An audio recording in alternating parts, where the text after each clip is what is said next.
Porque às vezes a gente pensa que sabe tudo. E na verdade a gente está sempre aprendendo. Mas uma coisa eu entendi na minha vida, que os valores que nós carregamos têm que ser dirigidos por Deus. Porque se não for, atrevo-me a dizer que é a soberba da carne. E às vezes as pessoas, né, no seu desejo de fazer as coisas segundo o que elas pensam que é o melhor, eu até entendo que isso também um dia vai dizer assim, foi experiência. Mas erram muito. Erramos, né? Erramos muito. E quando a gente fala de família, a gente fala de pessoas com virtudes e com defeitos. Mas ela precisa ser valorizada. Porque se nós não valorizamos a nossa família, como é que nós vamos valorizar a igreja? Como? Se nós não damos valor às pessoas que nos criaram, nos sustentaram, nos limparam, fizeram tantas coisas por nós, e chega um momento na vida que a gente acha que elas... Mas isso não é de agora não, isso é muito antigo. Até o próprio Jesus, quando questionou as pessoas na época, alguns falaram que o que serve meu pai, o que serve minha mãe? Não serve nada. Já existia um desdém com a família muito grande. E quando a gente fala que quem criou a família foi Deus, né, nós precisamos entender o que realmente representa a família. Porque nós temos visto a sociedade com o sistema tentando de todas as maneiras destruir a família. Essa é a realidade. Se nós não tivermos princípios e valores, né, que norteiem e deem direção, que ensinem o que é o certo e o errado, porque nada mais é a igreja de ensinar o certo e o errado. A gente vai estar errando no nosso maior objetivo. E às vezes eu canso de ouvir algumas coisas e fico até triste quando eu escuto isso, quando algumas pessoas dizem para mim assim, olha, Deus falou para mim cuidar da igreja porque da minha família Ele vai cuidar. Eu falo assim, eu acho que tem alguma coisa errada na palavra. Porque quer dizer que tu vai cuidar do que é dele e ele vai cuidar do que é teu? É estranho, hein? Soa bonito, né? Aos ouvidos de quem ouve e não tem conhecimento, soa muito bonito. Caramba, Deus vai cuidar da família dele porque ele vai cuidar. E algumas pessoas absorvem isso e eu falo, meu Deus, que evangelho louco é esse? Mas por que eu estou falando isso? Porque me veio um texto, eu até pedi minha cunhada, eu não sou muito bom de... Onde está o... Cadê o endereço? Cadê o... Como é que é o CEP? O código de endereçamento postal para mim. E Paulo vai encerrar a carreira dele, não é isso? Ele vai encerrar dizendo, combati o bom combate, acabei a carreira e guardei a fé. Combati o bom combate, acabei a carreira e guardei a fé.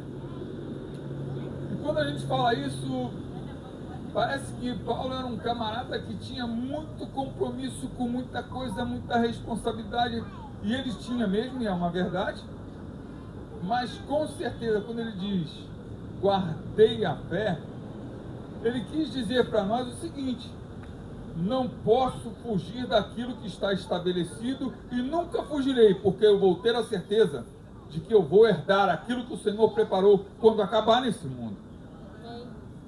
E nós temos visto as pessoas procurando a igreja, muitas por interesses próprios, e algumas até oferecem achando que vão suprir as necessidades. Mas o que mais nós vemos é uma sociedade vazia, hipócrita, que quer mostrar para o outro que ele é superior porque ele tem, e não pelo que ele é. E é interessante que, vindo para cá, nós encontramos um casal de amigos, que estava parado lá no ponto. A gente não faz nada que Deus não mande fazer. Mas uma coisa eu entendo, se você sabe fazer o bem e não faz, você está pecando. Aí tem um negócio aí que às vezes as pessoas passam por cima, e eles fizeram o sinal, né? Fizeram o sinal, paravam cumprimentar, nos abraçamos, falando, conversando. E ela falou assim: estou indo visitar minha filha que está no hospital. A gente está aqui, está demorando, não sei o quê. Ao Espírito Santo, leva eles. Leva eles. Aí ela: não, porque eu vou pegar um Uber, não sei o que. Eu falei assim: pode entrar, por favor. Aí ela entrou, ela, a esposa, e aí passamos. Ela: me deixa aqui. Eu falei assim: não, vou levar vocês lá. Não, mas eu quero ficar aqui. Eu falei assim: vocês não vão ficar aqui não, vocês vão levar onde Deus mandou levar vocês. Eu vou, já acabou, não vou mais discutir, acabou o assunto. Porque se a gente começar a olhar o reino de Deus somente como uma instituição, como uma denominação, eu faço hemodiálise 3 vezes na semana. E quando eu fui para lá, tinha gente que chegava lá na hemodiálise bêbada. Ficava bêbado, ia fazer, porque ele dizia que a cachaça saía na massa. Já não tinha mais vontade de viver. Para ele tanto faz como tanto fazia. E aí começamos ali, e eu falava: Deus, como é que eu faço alguma coisa aqui dentro? Porque eu vou falar do Evangelho. Eu falo: então cura-te a ti mesmo, cara, tu está no mesmo está no mesmo aqui. E eu falei: Deus, me ajuda, Senhor, me ajuda, Senhor. E começamos. E aí vi uma briga: pastor é ladrão, pastor é isso, pastor é aquilo. Eu não me declarava nada. Eu falava: meu Pai, tem misericórdia, como é que eu ajudo esse povo, Pai? Como é que eu ajudo? E aí alguém escutou eu falando alguma coisa: esse cara é pastor. Eu falei: pronto, pastor. Agora. Eu falei: mas tem uma linguaruda mesmo, não pode estar nada, porque vai ter pastor mesmo, eu ouvi. Eu falei: pronto, pastor. Agora não tem mais jeito. Agora eu estava buscando estratégia para começar alguma coisa, mas quando alguém declara alguma coisa, aí tipo, eu não sou pastor realmente. Aí que o negócio parece que piorou, porque, tá vendo? E aí tinha alguns que, e aí eu comecei: gente, a gente pode fazer uma oração aqui, né? Aí todo mundo: amém, amém, amém. Então vamos orar. Aí eu começava recitando nome por nome de cada um. São teus filhos, toma conta, trabalha no coração, limpa essa alma, liberta, faz uma nova criatura, dá uma oportunidade. E ali foi esse processo. As pessoas começaram a mudar. Esse que chegava bêbado lá parou de beber. Ele falou: chega, não, eu quero viver mais. Eu ainda tenho alguma coisa. O outro que era companheiro dele de cachaça também parou. Então, nós fomos chamados para ser cristão em tempo e fora de tempo. Combater o bom combate. Quando acabarmos a carreira, temos a certeza de que aquilo que nós estamos fazendo, seja aqui, seja em casa, seja no trabalho, seja na condução, nós estamos dando testemunho do que nós somos. Porque nós não vamos chamar. A palavra igreja é muito bonita, né? Mas o interessante é que a palavra igreja no original é chamada para fora. Mas mais as pessoas querem ficar lá dentro que aqui fora. Querem viver uma religiosidade lá dentro, mas não querem viver uma verdade de um cristianismo aqui fora. Onde a corrupção, os crentes estão envolvidos. A imoralidade, os crentes estão envolvidos. A feitiçaria, os crentes estão envolvidos. A idolatria, os crentes estão envolvidos. O pecado está batendo. E a igreja está envolvida. É a igreja. Que igreja é essa? Que igreja é essa? Não há princípio. É tudo relativo. Vai dar para dizer: acabei o bom combate? Combati o bom combate? Combati? Porque quando a gente fala de luta, parece que o cristão fica desesperado. Ai, meu Deus, e agora o que vai ser de mim? Porventura Deus não tem suprido as nossas necessidades? E Ele diz que supre em glória. Às vezes você quer uma coisa que é totalmente destruidora para a tua vida. E aí você não tem, porque a glória dele está sobre tua vida, suprindo as tuas necessidades. Mas você está questionando. Você está murmurando. É assim que muitas pessoas estão vivendo um cristianismo, dentro de um templo, mas fora dele, sem compromisso algum. Vivem uma aparência. E quando vão pregar, sentam e querem ser o dono da verdade absoluta.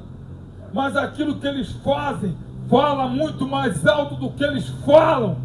Com oratória, com eloquência. A vida é uma vida desgraçada, quando deveria ser uma vida cheia de graça.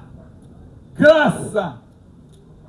Nós precisamos entender que cristianismo é uma realidade para quem quer viver. Essa é a essência do cristianismo. Eu vivo porque eu creio. E a promessa é final, irmãos. Porque para tudo existe uma promessa. Você vai olhar desde o princípio, de Gênesis a Apocalipse. Você vai encontrar, todo mandamento contém uma promessa. Todo mandamento contém uma promessa. Porque ele sabe que o homem precisa ter e ser motivado. Janildo fala muito sobre motivação.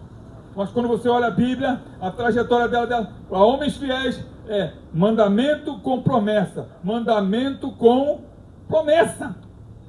Mandamento com promessa. Mandamento com motivação. E nós somos desafiados a isso. E vai chegar um momento que existe o último mandamento com promessa para a igreja. Irmãos.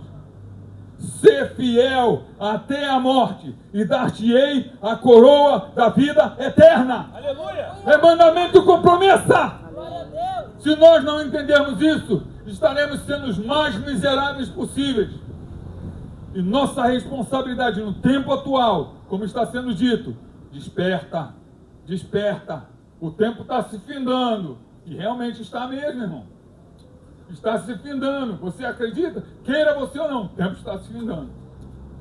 Eu e você só não sabemos a que hora. Eu e você só não sabemos a que hora. Então, mantenha a tua fidelidade. Continua combatendo o bom combate. Porque você vai ter a certeza de que quando chegar o final, você pode dizer, guardei a fé. Aleluia. Fiquemos firmes. Os tempos são difíceis, mas existe um que está conosco e não mudou, e ele está acima dos tempos. Aleluia. É o nosso Deus, o Senhor Jeová. Amém? Amém.